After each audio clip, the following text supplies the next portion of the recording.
Moose Country, welcome to another episode of Let Us Be Heard. What's up, everybody? Colin back here with another episode of Let Us Be Heard. Flying solo today as Dylan had previous obligations, but he will be on our next episode. We have a really interesting guest today, so say hello to the Moose Maestro, John Sightman. What's up, John Sightman, the Moose Maestro? How you doing? Doing great there, Colin. Nice to be on and looking forward to talking to you. Right on, right on. So you explain to everybody what you do with the Moose organization. So I am the in-arena DJ for the Halifax Mooseheads. So from pretty much from the second the doors open until the second the doors close, I'm the one in charge of spinning the tunes there throughout every single home game. That's awesome, man. And how did you get started doing that? Not with the Moose. We'll get into that. But how'd you get started into DJing for hockey in general? Okay. Yeah. So that's actually a really interesting story. So back in grade 11, it was 2013 there. I was going to school at Auburn Drive High School, and I was taking an applied broadcast journalism course, an awesome elective course. If anyone ever has the chance to take it, absolutely do so. So they were hosting a high school hockey tournament, the Auburn Classic. At that time, it was the Ultramar Hockey Classic. Yeah. And they were going to give our ABJ kids a chance to have some extra credit by volunteering there at the tournament. Oh, cool. So one of the jobs that they had was to do announcing and music for the games. So as some of my other classmates might have not jumped on to deciding what they were going to do for the tournament so quickly, I immediately jumped in, signed up. First game that I ever did was Auburn versus Cole Harbour High. The on opening night, the rivalry. The huge rivalry in Cole Harbour, pretty much sold out house. Wow. They ended up a 4-4 draw, and just the energy of the crowd there, it just got me hooked on it. And I guess now 670 or so games later between everything, the rest is history. That's awesome. So I was just gonna say there that now from there I got to do, I guess the Q. I've done NHL, Touchdown Atlantic, CFL, World Juniors, and more. So my daughter goes to Auburn. She actually seen you at the game last night. Yeah, that was a great game. Yeah. That was actually my 200th game with the Auburn Eagles. That's awesome. So staying on subject with how'd you get into hockey? You let us know how you started, but how'd you get involved with the Halifax Mooseheads? So that is actually an interesting story on two parts there. So I first actually started as I don't know if you know, there before Saturday and Sunday games we have the mini Moose games where like they have minor hockey kids. So usually about the hour or so before the doors open, usually it's around November through March. We'll have minor hockey teams. They get to have a whole game, like an hour-long game there at the Scotiabank Center. We have announcing, music, the whole 9 yards. That's awesome. There. So back in it was October 2019. I got actually a call from Ian Robinson. Yeah. That they had been looking for somebody to do the announcing, music, and the timekeeping for that. Drake Robinson, his son, the second that he asked, do you think you have any ideas on who would do it? First one that came to mind was me. Awesome. So you know Ian's son. You're friends with Ian's son? He's been he did a lot of reffing in the high school league there back with Auburn. He's now up in the junior A league and doing AUS. Yep. So I don't get to see him as often, but when it came to mind there, my style was very similar to Ian's there. Yep. So they thought I'd be the perfect fit. So they ended up recommending me to the Moose, and I ended up getting to do a full season of just that. Yeah. Then now that gets to where I'm it was August. Actually, no, it's just September 2020. after all the COVID The related COVID stuff, stoppages yeah. there. I got a email out of nowhere from Chris Dyer, who was the game ops manager for the Mooseheads at the time, and was like we're in the process of deciding about a DJ for the 2020-2021 season. The previous one in the role had to step down, unfortunately, and were wondering if I was interested in auditioning. Being a lifelong fan, I'm like 100%. I'm saying yes before I even know anything, and so they had me audition. It was September 5th, 2020. It was behind closed doors against the St. John Sea Dogs. Ended up a 3-1 win there on home ice, and probably the weirdest game that I've ever been a part of. Just not knowing anything, going from high school right up into the major junior ranks, and then a few weeks later, after being nervous waiting, I ended up getting the call saying that we'd like to offer you the job. That's the awesome. rest is history. That's awesome. You've been there ever since. Now, do you enjoy it? Is it something you look forward to doing? Oh, I absolutely love it. It's one of those things there. It's just a rush to get to, like, I'm so used to back during the days there. Like, no offense to the different levels of hockey that I've done. You try to do something and get maybe the reaction of like 5 parents who kind of know what you're trying to do. Like, when I moved up and did my first game there at the Scotiabank Center, like, having people actually clapping along, singing along, it's absolutely amazing. Yeah, I like, I'm in the building. We're season ticket holders as well, and you got to know the crowd, and you seem to really know the crowd. What song to this day at a hockey game still gets you pumped up? There are 2 ones that immediately came to mind to me when I thought of that one. One, very much because of the World Juniors, Heave Away. Yeah. That became a song for me that went worldwide pretty much. I think I probably made the Fables about $10,000 that tournament streaming. And actually, the other one, there's a remix of the song "The Greatest Show" from The Greatest Showman. Yeah. That is by Panic at the Disco. I love Panic at the Disco.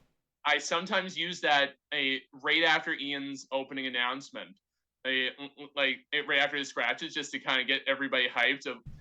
When it has the line, "Ladies and gents, this is the moment you've waited for." Yeah.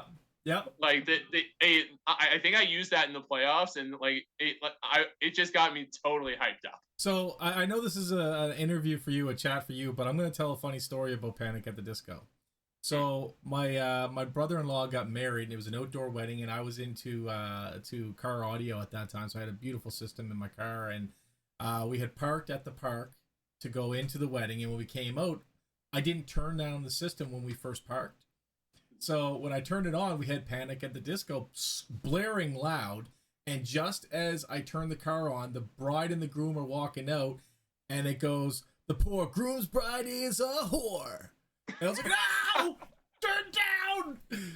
Yeah, it was. Oh gosh, it was savage. It was savage. I think Panic at the Disco is an incredible band. They definitely have the ability to get people on their feet. 100%. So let's see here. Where are we at? What's your greatest Moose memory? Not just announce, or not just being the DJ. You said you've been a fan for a long time. So bar none, before you worked there, while you worked there, what was your favorite Moose memory?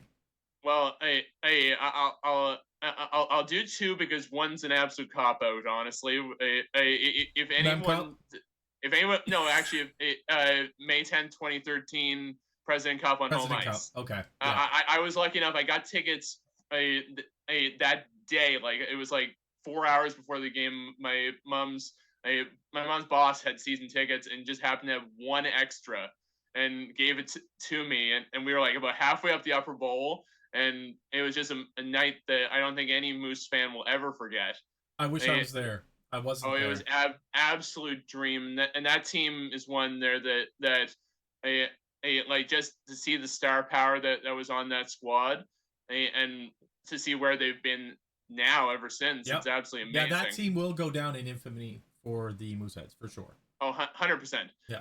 But since I joined the team, that actually the one that really comes to mind is May 11th, 2022. It was the quarterfinals. It was the game against Bathurst. Yeah. The one that was the longest game in Mooseheads history. We ended up going, I think it was 117 minutes of playing time, triple overtime. Were you running out of music to play? No, actually, much to the shock of some of the Eastlink crew who were tweeting at me after double overtime, somehow I managed to get through that entire game without a single repeat of a song. Awesome. Other than your typical game stuff, of course. Yeah. But just to see the creativity that we were able to do, because we don't like the way that you script a hockey game when it comes to what you guys see in the stands is usually done for 3 periods. Yeah. But of course, the continuous overtimes there in the playoffs, you kind of had to come up with stuff on the fly, and like we so were like that's not something you guys have. Okay, so if we're gonna go to one, we're gonna have to. You don't have that prepped out prior to. Well, like we'll usually have like say like they hit the ice and stuff for throughout regulation. Yeah, that's the same all the time. Okay, but like in that game, like for example, I think it was like first overtime. Ian's like, so what's hit the ice song? I ended up choosing It's a Long Way to the Top If You Want to Rock and Roll by AC/DC. And like we had that we had there was like during the intermissions we would know like say like a video or something that we had played during an intermission throughout the season that like, hey, we thought that it might be a good way to keep the fans engaged and everything. Yep. And like the crew up in the control room would plop it in at the perfect time so that it would look absolutely seamless throughout the whole game. It was one of those history-making nights there, just in just the pure creativity that we were able to put on, and that's definitely one that no one will forget with how long that game went. So that's funny because that game means more than just a great game to you. That game signified that you were up to a challenge. Oh, absolutely. It's like the thing is that like you don't see that type of stuff every day. Mm-hmm. Like I think if I remember correctly, they said that was like in the top 5 longest games in Q history. Really? I know it definitely surpassed the Mooseheads one by I think it was about 7 minutes there, and like if it had gone 3 more minutes, we would have ended up going past midnight. Wow! After a 7 o'clock start, there I had so many song ideas planned for starting a brand new day. But yeah, unfortunately, didn't get it after that little bit of a unfortunate goal there. Yeah. Oh, I hate when I get things coming in on my computer while I'm doing interviews. Okay, so what sort of prep we just discussed? So this leads into the next question perfectly. What sort of prep goes in to make this game? So now you said that you have the same setup for regular. For intermission play or for regular play, right? Yeah. When it comes to prep, so that a lot of stuff comes down to simply being as knowledgeable as I can about current trends of what's going on in music. I'll be searching for songs like on the radio when I just watching television and everything. TikTok and TikTok, absolutely. Yeah. There's been a lot of good hip hop stuff there from the Toronto music scene that I've been kind of integrating into games from seeing it on TikTok. You'll actually see a new one this weekend there that I just downloaded. It just is a sneak peek there. But like it all comes down to just knowing a lot of that. When I get to the game, like the prep's pretty much all done of knowing what type of game plan I want to have coming in. It changes almost the second that the doors open because I'll kind of see the demographics in the building of just simply who's down there in the bowl. So like say if it's like a Friday night people are looking to party there downtown after the game, I might go a little bit more on the like rock and roll club type stuff, a little bit more of that get up and dance type stuff. So you read the room. Oh, absolutely. Gotcha. Like Okay. and then like say like a Sunday afternoon game where it's a lot more the younger kids in the building there. I may try to integrate a lot more of the like pop music stuff that they would be familiar with, and as to that, I can really engage that group and get them excited about what's going on during the games, that they end up having a great experience and coming back every single time. It's nice to know that you take it so seriously. Because like you said when we in our chats on Facebook, a lot of people don't understand what music does for the actual feel and the atmosphere. It adds so much to the production value. Yeah, like I still think one of my personal highlights ever was seeing it was Gareth McDonald when he was doing the World Juniors back in January.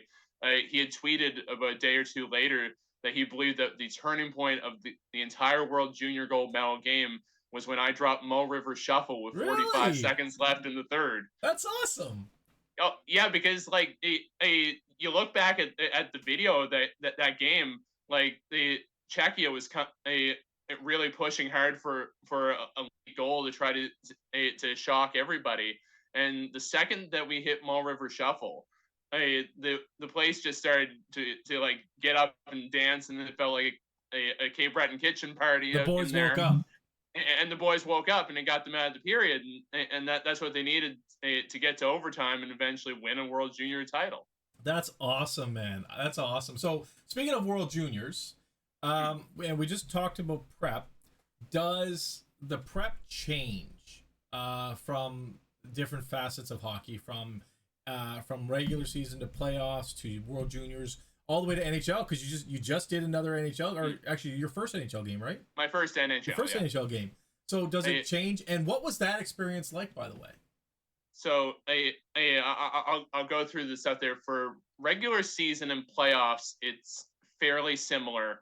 Like playoffs, the only main difference is that sometimes I may try to do some stuff to kind of wind the fans up a little bit, get a little bit on the edge of their seats, a little bit more a bit more tense, so to speak, there, so that the second that first big goal hits, the fans will erupt even more than you'd ever imagine. Yep, that's right. When it comes to World Juniors and the NHL, that's where a lot of the teamwork comes into play of the different stakeholders that come into doing those games. Because so like say the World Juniors, that one was a huge coordination between our crew with the Mooseheads, who we were the game ops crew for the tournament, the crew at Hockey Canada with their events department, who were absolutely excellent, got me anything that awesome. I needed and more, and all the competing teams. Right on. And in that instance, we also had the crew at the Avenir Center in Moncton, who were excellent in like if there was something that they were spotting in their building. That's right, because it was split between the two cities. Yeah, because we had the Canada pool, and they had the pool for the United States. Yeah, and like there was one point where I think it was Slovakia changed their goal song and didn't. They told the crew up in Moncton. Failed to tell you. So they made sure to tell me, so that I had the right stuff ready, so that once playoffs hit and they ended up coming down here, I had what I needed. And it's very similar there with the NHL, where the NHL, I had the crew in Pittsburgh who were doing a lot of great work behind the scenes to support us here in Halifax. And I had it was DJ PDC, who's their in-arena DJ down there, was excellent in providing me some great advice, a bit of the musical taste of the players on the Penguins squad, so that I knew that I was going to be hitting everything come game day. You gotta love the hockey community. Oh, absolutely! You know, like it's got to be the best community I've been blessed enough to be a part of. Yeah, and like honestly, like this is the thing. Our sports DJ community is absolutely a very close group. Like we actually have, and this is the cool thing, we actually have a Facebook group there that like we have ones from like local, like minor sport level, all the way through to like I've had ones who have done Stanley Cup finals. They're like some of my great mentors were actually ones like from DJ Joe Green from the Vegas Golden Knights, who's excellent. And like there's been, we actually have the all the DJs in the queue are close too. So we always pass some stuff over to each other to make sure that everybody has the best building experience that we possibly can. That's awesome, man. I didn't know there was that much camaraderie. Like, oh, absolutely. Because like the thing is, you can learn so much from each other's experiences there, whether you're doing a small rink with maybe 100 people, or in the case of some of the ones that I've gotten to talk to, even getting to do like the Super Bowl or the Stanley Cup Finals. Like it's absolutely amazing. And like, you really appreciate that knowledge from those ones who may have done hundreds upon hundreds more games than you, so that you can make your building the best experience possible. 100%, 100%. Now, do you have complete creative control when it comes to picking sounds? Well, that's an interesting thing, because it's very much a team thing. When it comes to the majority of the in-game experience, the majority of it comes from me. Okay. So the warm-up is very much a team effort between our game ops crew and the team themselves. Okay. The team provides the requests of what they're into, what gets them pumped up, and then I coordinate with Ryan and the crew there with the team to be able to get that 15 minutes there, so that they're all ready to go. When it comes to some of the in-game promotional stuff that you see, that's very much a mix of between me and the front office, so that if there's some whether it's a sound effect that there, or a sing-along, like getting everything just perfect, so that it fits the script that they're looking for any given weekend, and gets it there that it sounds exactly as they want. Awesome. So have you always been I don't want to say musically inclined, but I mean, I think that's the word I'm looking for. Like, has music always been a huge part of your life? Oh, absolutely. Like, I come from a family there where my dad was in the country folk scene in Halifax for like a good 30, 40 years, I think it was. And my mom was a former Aeolian singer and one of the really big choir things in Halifax. Oh, cool. So like I grew up very much in a musical family, and the thing that really helped me is I kind of inherited my dad's liking of pretty much any genre under the sun. So like you end up I may have my personal tastes, like say like I'm very much a country guy. Yeah, me too. But for games, I'll dabble into rock and roll, hip hop. I actually it was funny because he's seeing your interview with Attilio Biasca. The amount of European and particularly Swiss pop music that I went through during World Juniors, like that's why I actually the moment there that you mentioned with him about him getting a sportsmanship award. Yep. I actually played the Swiss goal song from the World Juniors as he was hyping up the crowd. Really? During that moment. I don't even. You know, it's funny. Remember, we just said, your average person doesn't realize what goes into it with the music, and I never clued into that. Yeah, and most people wouldn't have even thought of it. But the second that we were doing the video, I immediately said that was what needs to be played coming out of that intermission, out of that timeout, and it just got everybody hyped up, especially him. especially him. And what do you know? He scores on the next play. Yeah, that was amazing. That's honestly, I think I told you. I think I said it in that interview that was probably my favorite Moose memory. Oh, 100%. That was incredible. It was perfectly on cue, and like the whole moment was just so. I'm sure it was quite special for him. Now, hockey isn't your only passion. You play a sport yourself, and I heard you're pretty good at it. That you're actually really competitive at it. Yeah, lawn bowling. Yeah, lawn bowling.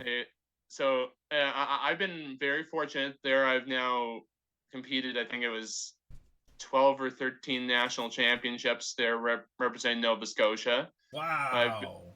I've been to Australia 6 times. I bowled in the United States there one time there. So I've been very fortunate to find a bit of a sporting passion there, where like I've never been an athlete where I've been able to do the conventional sports there. Like, I'll be honest, until I did announcing and music for hockey, I did not know very much of, other than just being the general fan, just cheering on my team. Like, I can't even skate. So you were never like a huge NHL fan before it? I was, but okay. I wasn't one there that knew very much of the actual technicals of what goes into the stuff on the ice. Like I said, I can't even skate. Until I did some color commentary with Eastlink, I barely knew what a forecheck back check was. Well, I'll tell you, I can skate just fine. I just can't stop. Yeah.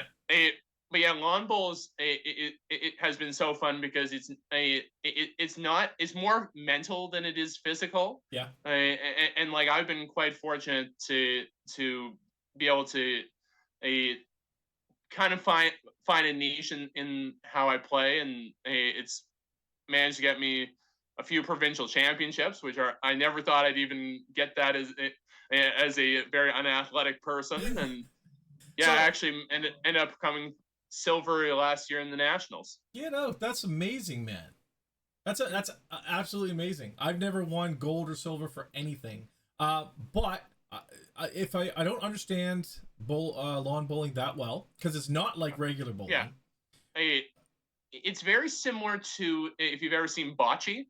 Bocce, yeah. So the thing that you do, the point of the game is to get your bowl closest to the smaller white ball called the jack. Yeah, so I compare it to curling. There's a lot of math involved. Yeah, it's very much curling on grass. Yes, yeah. There. Okay. So the balls aren't quite round, and that's what it gets it there. That it, when you roll it, it will curl in toward the target ball called the jack. Oh. And like, it ends up being there that you can have it come down to almost the width of a piece of paper to figure out who's closest. Really? Yeah, it's very much a sport of precision. So and do you? I don't know if that, like, I only know of one lawn bowling place here in the city, and that's the one on Pleasant Street, right? That's one of 4 actually in the city. Four, okay. So we have one there beside the Dartmouth General, the Dartmouth Lawn Bowls Club. Yep. We have one in Halifax, right beside the Wanderers grounds, okay. which that one's actually one of the oldest clubs in Canada. They've been bowling there since 1887. We have one on the south end by the St. Mary's Boat Club. Yeah. And we have one out in Bedford beside the Bedford Legion. Nice. So how many teams do we have in Nova Scotia that actually play the sport? Well, we have I think like we're competitive teams. Well,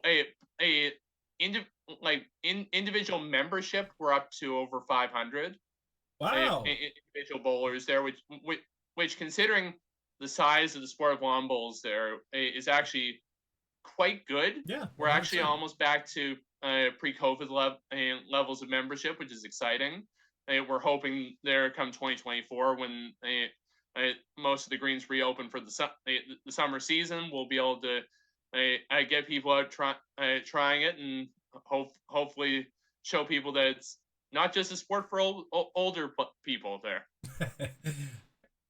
So I want to thank you so much. You reached pretty much all of our questions, but there's a couple more that we didn't discuss, and I hope you don't mind me asking them. But one of my favorite things to hear at the games is the Moosehead Anthem. I was in attendance the night it was introduced. You guys held a competition, or the Moose held a competition to local bands to create an anthem for the Mooseheads, and on the night that it was released, I was in attendance. So I was with my dad. Me and my dad love going to the Moosehead games, and so it's a special night because I actually remember that very vividly. But I noticed it's not played nearly as much as it used to be, and I'm just curious as to why, and if there's a plan to bring it back, or is it something that's sitting on a shelf? So with that, one of the things just comes down to, we want to make sure there that it stays special, and the thing is, sometimes some stuff, and I'm sure anybody can see it anytime they go into a hockey rink, some tracks get very overplayed and very repetitive, almost down to the exact same spot in the course of a game that it gets played. Yeah. So we really try to get it in as much as we can, but also ensure there that we don't overplay it as much. Like it's very similar to I talked about Heave Away being one of my favorite songs.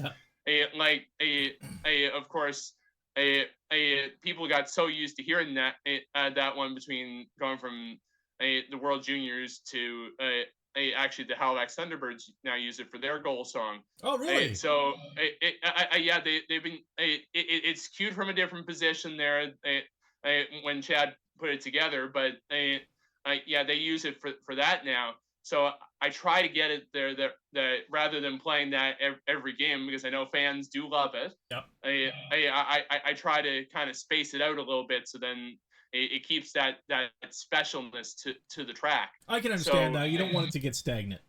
Oh, absolutely, because like, to be perfectly honest, I would 100% say I love it as much as you probably do too, with Battle on the Boards, and like, I think we even still use it for a radio segments and everything too.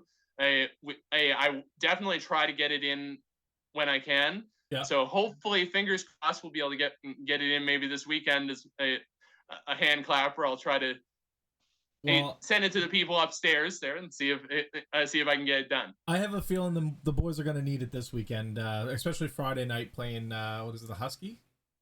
Ruin the Randa should be a potential finals preview, depending on how everything goes. So the boys will need all of our help. Oh, absolutely. So what's next for you? I know you're very happy and comfortable with the Moose. I know they treat you well. I've spoken with other staff members who all really enjoy working for the Mooseheads. But if by chance you get a chance to go to Montreal and be their DJ, is that end goal for you? Is that what ultimately you want to achieve? To be perfectly honest, like I love it where I am. I love the city of Halifax. If an opportunity ever arose to potentially I do something big, like potentially go somewhere to the big leagues, I'd love the chance maybe to get to do it. I got a little bit of a taste of that with the game in Pittsburgh. Yep. I like to have them come here do games, and I've learned a lot from the crew up in the NHL. I don't know if it would be something there that I could see anytime soon. I just love entertaining the fans here in Halifax, and hopefully we'll be doing that for as long as I can, and as long as they'll have me. That's awesome, man. Listen, John, again, thank you so much for taking all the time to be on our show. We really do appreciate having you. I love the intricate look into what goes on with the music in the Mooseheads, and that's kind of the thing we want to do with the show. We want to educate. We want an intimate look into our Mooseheads, our Mooseheads organization, the players. Whatever we can do to learn more about our organization is what our channel's for. And again, just thanks for setting some time aside for us. Again, thanks for having me on. I'm glad I could give a little bit of insight, and Go Moose, go. Right on. All right, everybody. That was John Siteman, the Moosehead Maestro.